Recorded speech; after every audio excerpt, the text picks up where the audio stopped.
and welcome to my kitchen. I'm in the middle of making my dinner, and I thought, oh, I should make like a how-to on this.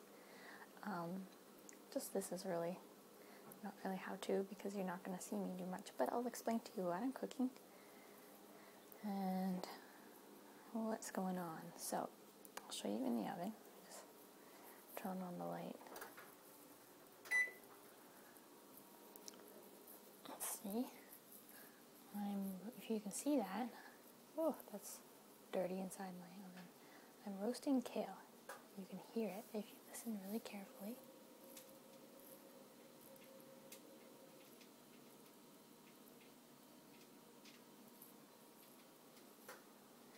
It's sizzling away. So I'm making, I guess what you can call them, kale chips, and I'll show you just how I did that. I have my tools out, but not enough to show you. So I'll show you the kale. I'm just going to do a little demonstration. Don't look at my fridge, it's really messy in there. Instead you can look at the floor. Close the fridge. Okay, so kale comes in these huge bunches. It's this green thing, and what you do is you take a whole thing of it. This is a small one, and it's really tough and really skeeky, tough greens. And what I do is I chop off the stem, because the stem is really hard to chew. So like that, I fold it in half, just using a small little paring knife. That's a small knife, and then rip off the leaves. So that's what I do with that. And then this comes in a huge. It's always so big, but this shrinks down when you cook it. Like you can eat so much. I made like 4 stalks for myself. So then I stuck it all in. This is like the smallest mixing bowl I have. It looks really big on camera, but that's the smallest one, I swear. Look at it. It's small. I stuck all of the leaves in there, and then I poured just olive oil on top of it. And then with my hands, I scrunched it, like I massaged it in so it coated every little bit. You could use a spoon or whatever. But I used my hand because the bowl is small and it filled it all the way up. And if I used a spoon, it would go everywhere. I use my hands, make sure every little last leaf is coated, and then I put it on the roasting pan. And I just realized right now, I forgot to add the salt, the sea salt, because that's a really good flavoring. So I'm going to pull that out and do that right now. One-handed is very dangerous.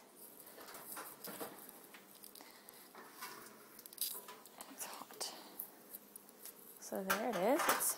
It's getting there. It's almost done. But I'll put on the salt now, just a little tiny bit. You can see this was so big and it's already shrunk down just from being in the oven.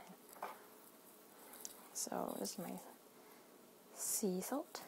You can use regular salt, but sea salt is just amazing. Or you don't even need to use it at all. Let's go a little bit. That's it. 40 greens. Not very many. I'll stick that right back in. Maybe I'll toss it a little tiny bit. See how's this going? Some bits it gets so crunchy, it's wonderful. Toss it around.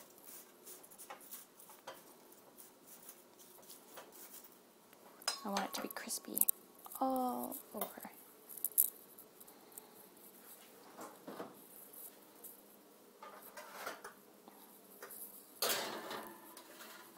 The oven is set to 415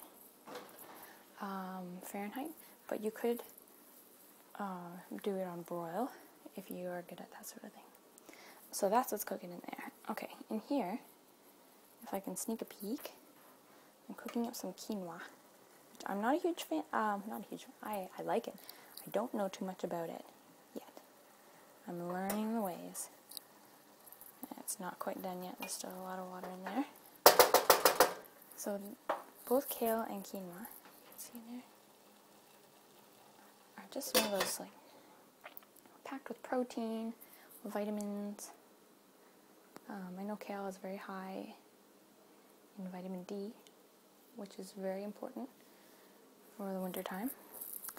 Quinoa, just look at the package. Sorry for the bad camera angle there. My mom just gave me some of this.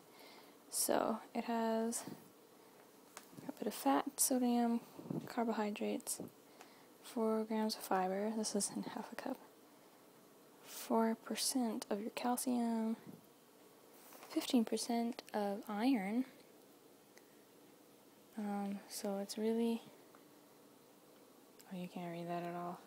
I don't think you can. High in iron. It's just a carb. So like, I like to alternate between like pasta and rice and what are other carbs? Bread, tortilla chips, quinoa sometimes. I don't eat it as often as I should. Potatoes. So you always like, you know, people who are dieting or whatever usually hate on carbohydrates, but I think they're important for energy. But you need to balance them with protein. And getting complex carbs is always better. It's so neat when it's dry. These little guys, the little balls, they're fun to eat. My hand has this dry skin from the winter. It's not actually a cut. Well, maybe it is a cut from dry skin.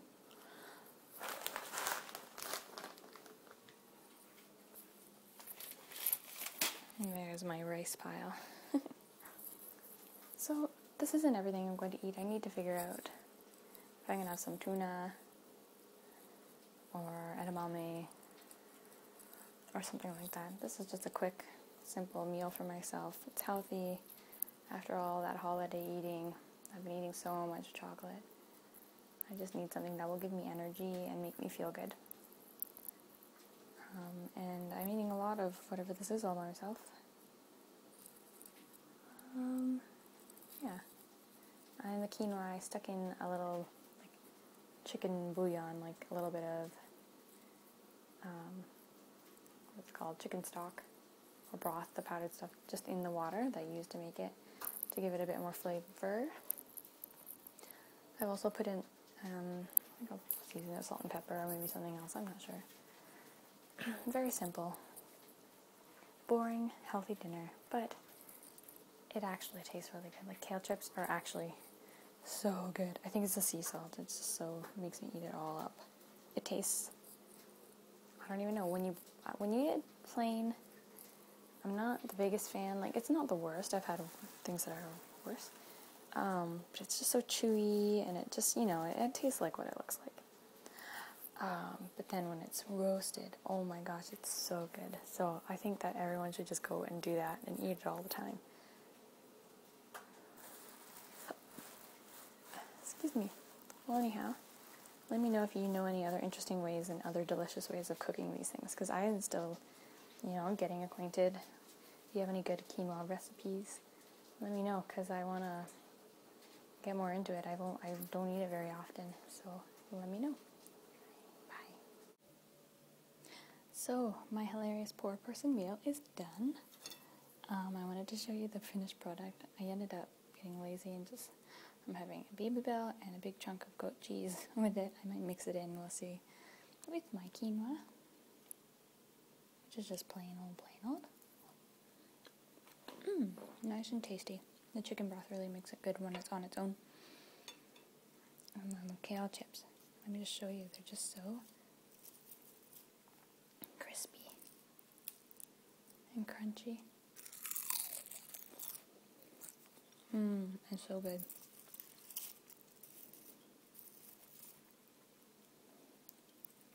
Seriously, guys, go eat this.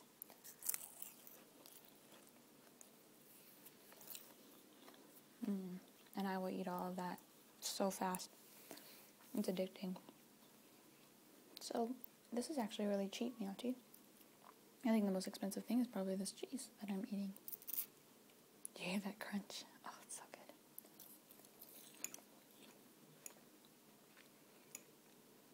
I wonder if this is kid-friendly too, if you have kids. I'm a picky eater, so I like to think that kids like most of the stuff that I would eat. The kale is really, it's really good. It's so crunchy. It doesn't taste like you're eating something healthy, when it really is like the best thing in the world you could eat. Or close to it. Everything in moderation. The quinoa, I need to get better at cooking this. I like it, but it's not like amazing. Like how, what's amazing? Macaroni and cheese is amazing. This is close. It's pretty good. Or, I really like risotto. I wonder if I can make, quinoa risotto. I'll have to look that up. Yeah, bon appetit, guys.